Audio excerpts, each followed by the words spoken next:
Shabbat Shalom. This Parashat Bamidbar, is a very special parasha indeed. It starts the book of Bamidbar, known in English as the book of Numbers, but really, I think the name Bamidbar, which literally translates as in the desert, actually has a much deeper ring to it. What is the story of Sefer Bamidbar? Well, we'll see a lot of different stories that appear, a lot of different mitzvot, a lot of different collections of laws and commandments and ideas and philosophy and experiences and narratives. We'll find Bilam and his story. We'll find Korach and his story. We'll find lots of different episodes that the Jewish people go through on their journey traveling towards the land of Israel through the desert. But I want to take a second to talk about the concept of that journey as an ideal.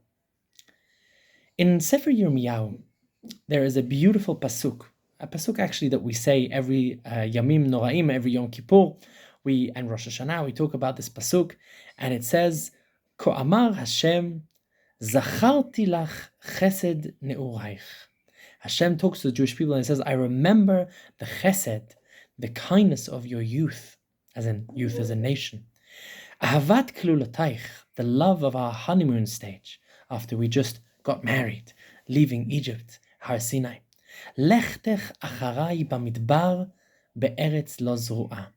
Walking, following me through the desert in a land that had not been sown, as in a barren land, a land of danger, a land of fear. Hashem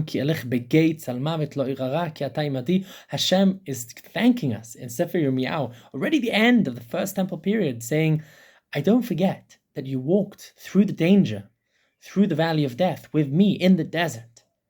I don't forget Lechtech Acharai Bamidbar. Now, a little caveat on that story, a little vignette. Menachem Begin, the famous Prime Minister of Israel, when he was first sworn in as Prime Minister after being in the opposition for many, many years, and he had a very interesting life story. He'd been hunted by the British as the head of the Etzel, the Irgun, a freedom-fighting / terrorist organization, depending on who you look at, but they were very moral, and they fought for the freedom of the state of Israel and tried very much to not harm civilians where they could. And he turned to his wife, and he thanked her on the podium as he was elected, and he said, Zacharti la chesed ne'oraich ahavat kloloteich, lechtech acharai b'midbar be'eretz zru'at mokshim, that you followed me through a land strewn with landmines. Very beautiful use of this pasuk to show love for the loyalty of the Jewish people and for the loyalty of Menachem Begin's wife. But to come back to our story, I think it's very important to recognize that the derech Bamidbar, on the journey through the desert, that journey itself is an experience. And I want to bring in a very famous piece of Rav Tzvi Yehuda Kook.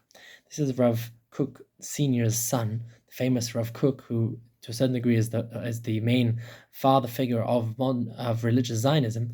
His son, Rav Tzvi Yehuda, wrote in one of his books, one of the famous themes that he would talk about in Sefer Bamidbar is the idea of the derech.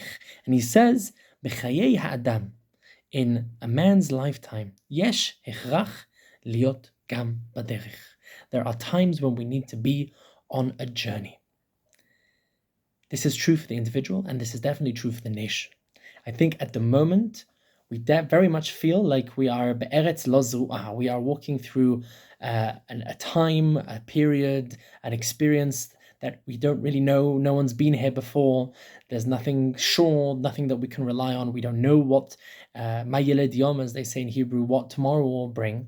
And I think we're walking through this journey, through this midbar, where there's death and there's destruction and there's pain and there's suffering, but there's also hope, because you walk through the desert with the eye on the prize. And we walk through the desert hoping and knowing that there will be a time when we will no longer be in this desert of uncertainty, and we will, Bezrat Hashem, reach safer, peaceful pastures. But I think we have to also recognize the value of the desert. Beautifully in our parasha, it's all about the Jewish people getting ready for this journey and collecting into units, into families, into tribes, into the nation. And fascinatingly, the word tzava appears 37 times in our parasha. Tzava literally means the army. And we see Kol Yotzei Tzava Yisrael, all of the people that were getting ready for the journey, for the fight to conquer and to settle the land of Israel, a fight to a certain degree we're still fighting today. And I think it's important to recognize that this period is not new. We've walked through many deserts through our past. We've fought many battles, and we will, Be'ezrat Hashem, have a journey ahead of us, but we will overcome all of the hurdles, and we will follow Hashem through this desert, through the chesed of walking with trust, with emunah, with faith, with bitachon, and Be'ezrat Hashem, we will find better times, but there's still a value for the journey. So may we, Be'ezrat Hashem, this week on the trajectory from Yom Yerushalayim to Shavuot, celebrate this journey, the journey of the Jewish people leaving Egypt, Sfirat HaOmer, climbing up to Har Sinai, the journey of the Jewish people in Eretz Yisrael with Yom Yerushalayim, recognizing that it's not the end, but maybe it's the beginning of the end. And Be'ezrat Hashem, may this be a period of growth, of success, and Be'ezrat Hashem, may we always remember to enjoy the journey. Shabbat Shalom.